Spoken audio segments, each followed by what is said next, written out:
This is Ag Matters PM from the Iowa Agribusiness Radio Network, brought to you by the Iowa Soybean Association. Your daily recap of the information that affects Iowa's farmers, producers, and consumers, right here in the heart of the heartland. With reports from our award-winning broadcast team of Dustin Hoffman, Riley Smith, and Mark Magnuson. Now, from the IARN studios in Des Moines, here's Riley Smith. Good day and welcome to Ag Matters PM from the Iowa Agribusiness Radio Network. I'm Riley Smith. Today is Monday, February 12th of 2024, Super Bowl Victory Monday if you are a Chiefs fan, and we are so glad you could join us for today's show. In today's episode, I have the latest ag news headlines, including a conversation with Clay Craighton of Agoro Carbon about how they have recently passed the 2 million acre milestone for land enrolled in their carbon market programs. But first, let's take a look at the closing markets. It's time now for the Ag Matters PM Closing Market Summary, your source for market analysis and settlement prices from the day's trade in Chicago, courtesy of the folks at agmarket.net. At the end of another trading day in the ag marketplace, we're here with Tyler Schau of agmarket.net. Tyler, first off, what do we see going on in the grain markets today to start off the week? Started off a little bit lower. Still got the same story. Different week, basically. South American weather looks somewhat favorable throughout the next week. You do have the annual USDA Outlook Forum later this week. Probably going to show some bearish numbers. That's where they're going to give us our first look at what we can expect for acreage and for yield. Just a reminder, they're going to use trendline yields. So it's going to be really high. People are going to freak out about it. That will likely change as we move into, I think it's May when we get a first look at the new crop WASDE balance sheet. So, that's weighing heavy on the market. The markets did kind of turn midday, and we're actually going to get a close up a penny to 2 pennies in corn, and up about 9 cents in nearby soybeans. So could just be that this market is finally finding some value buying and some people stepping in. There's some talk that, with the Mississippi River levels increasing on the lower Mississippi, they're getting a lot of rain down there, so they're able to tug full drafts on barges. That's helping with that export market, which is kind of pulling grains a little bit higher as we speak. But no new major bullish news to really act as a catalyst to fire this thing off. And well, we were looking at last week, and with that WASDE report coming out, that news was pretty bearish on that report, and then the markets didn't really seem to care too much about it because it was like the most bearish for soybeans, and then they ended up positive on the day. And looking at the markets this week, are we really concerned about have they digested that report already at this point? It does feel like it. One of the things that we'll often say is you find the bottom of a bear market when bearish news doesn't push it down any further, or actually acts as the catalyst. So, and we saw that with soybeans. They lowered exports 35 million bushels, and that pushed us over 300 on the carryout for the first time in a couple of years. And so that wasn't necessarily a great story for soybeans.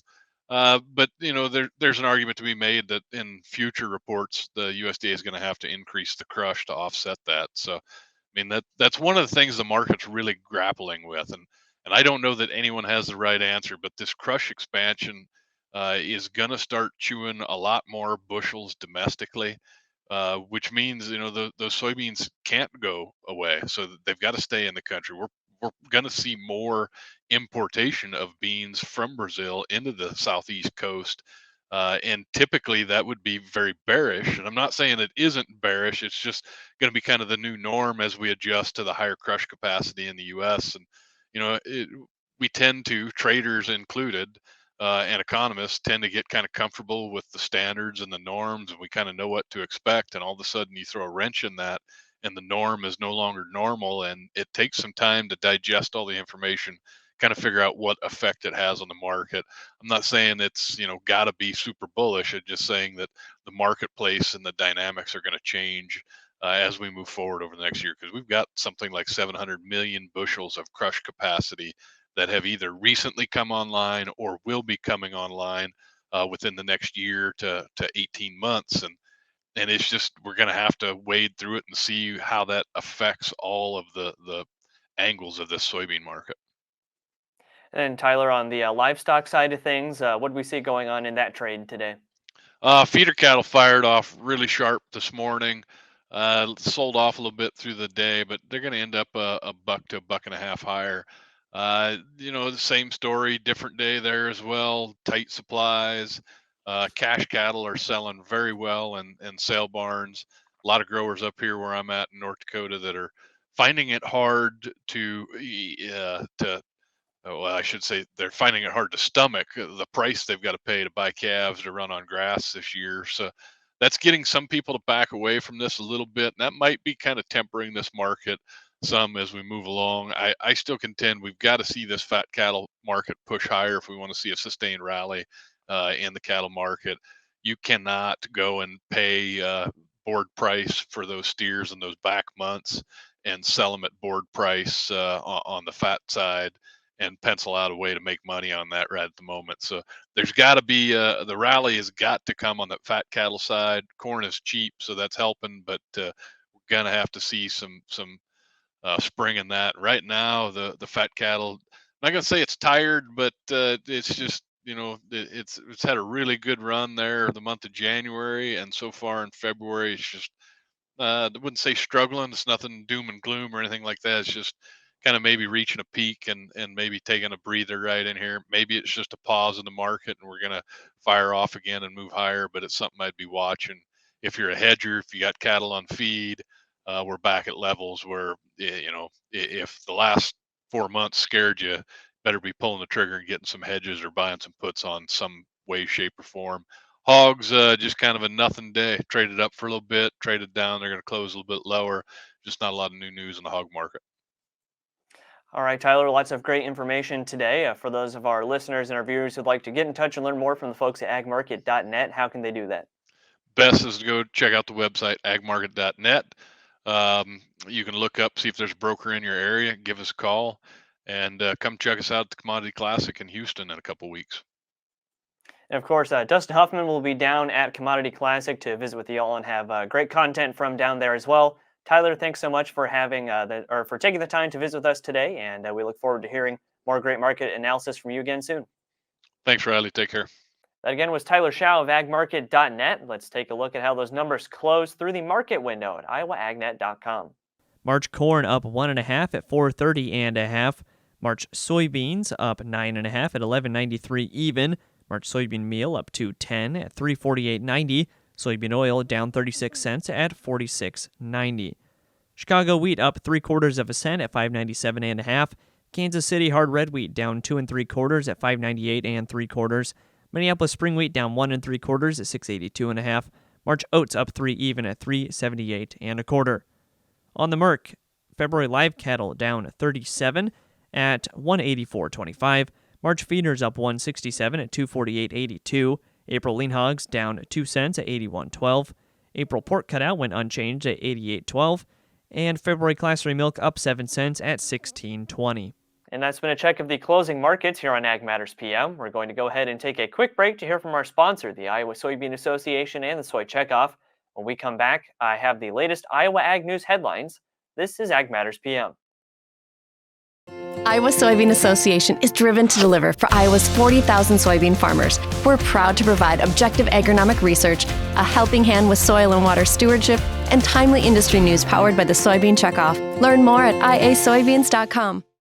Welcome back to Ag Matters PM on the Iowa Agribusiness Radio Network. I'm Riley Smith. Time now to take a look at the latest Iowa Ag News headlines. The Iowa Beef Industry Council and the Iowa Cattlemen's Association are excited to announce the commencement of the 15th annual Iowa's Best Burger Contest. The highly anticipated event has become a hallmark of culinary excellence, showcasing the diverse and delicious burgers crafted by Iowa's talented chefs and restaurateurs. The contest is not just a competition, it is a celebration that showcases the valued partnership between Iowa's cattlemen and food service providers through memorable and delicious beef experiences. Past winners of the Best Burger Contest have seen significant increases in foot traffic, attracting new patrons eager to savor the award-winning burger. Since being named the home of Iowa's Best Burger in 2023, Flight Bar and Grill in Huxley has been serving a record-setting amount of burgers.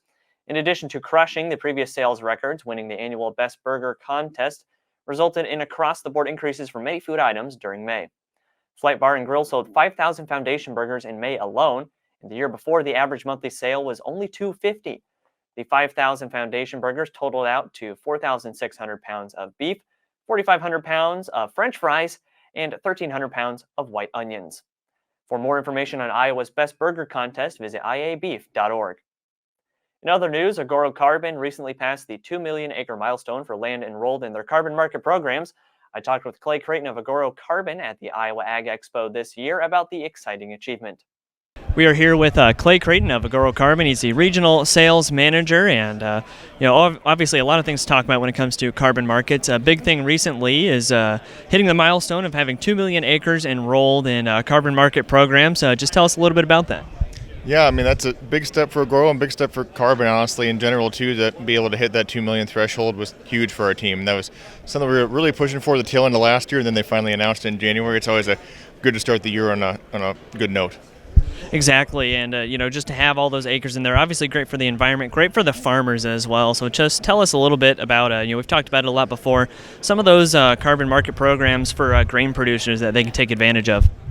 Yeah, so with our program especially, I love that we can kind of complement row crop and range and pasture both.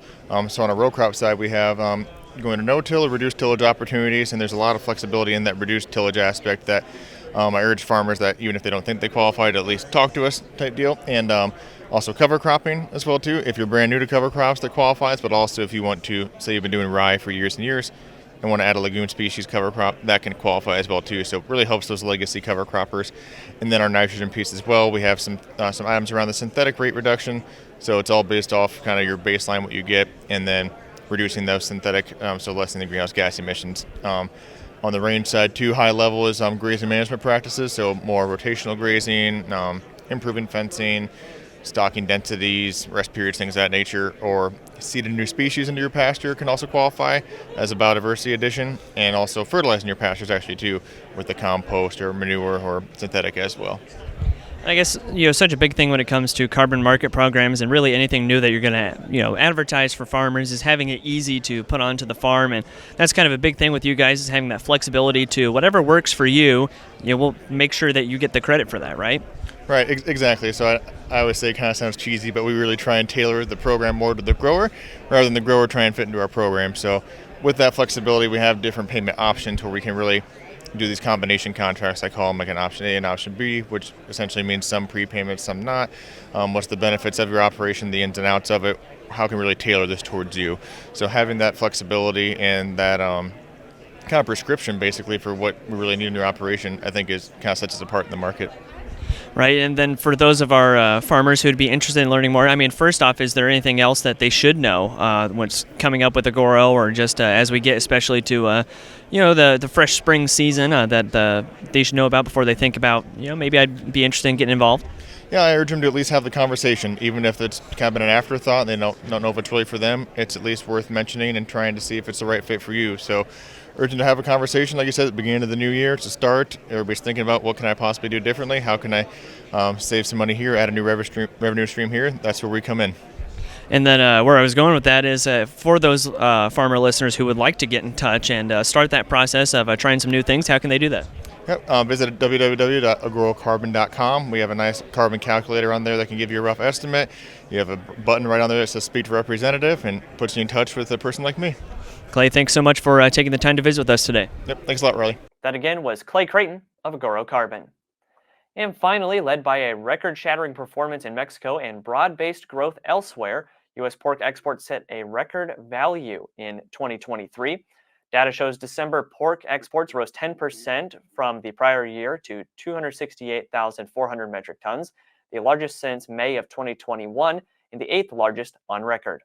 Export value increased 11% to $766 million, also the highest since May 2021 and the third highest on record. The strong December pushed 2023 export value to a record $8.16 billion, 6% higher than 2022. Export volume reached 2.91 million tons, 8% higher year over year, and the third largest on record. Beef exports closed the year on a higher note, with December totaling 108,497 million tons, down 4% year over year, but the largest level since August. Export value was also the highest since August, climbing 10% over 2022 to $860.8 million. 2023 beef exports hit 1.29 million tons, 12% below the 2022 levels. That's been a check of the latest Iowa Ag News headlines, and that also brings us to the end of this episode of Ag Matters PM. You can find all of our content on our website at iowaagnet.com. Also follow us on social media at Facebook, X, LinkedIn, and TikTok, and find our video content as well as previous episodes of AM PM on our YouTube channel. So make sure you subscribe and hit the notification bell to see when those videos go live. Don't forget as well our free Twice Daily Market podcast on Apple, Amazon, Google, Spotify, and Podbean. From the Iowa Agribusiness Radio Network studios in Des Moines, I'm Riley Smith. On behalf of Mark Magnuson, Dustin Huffman, and Andy Peterson, we thank you for watching. This has been Ag Matters PM.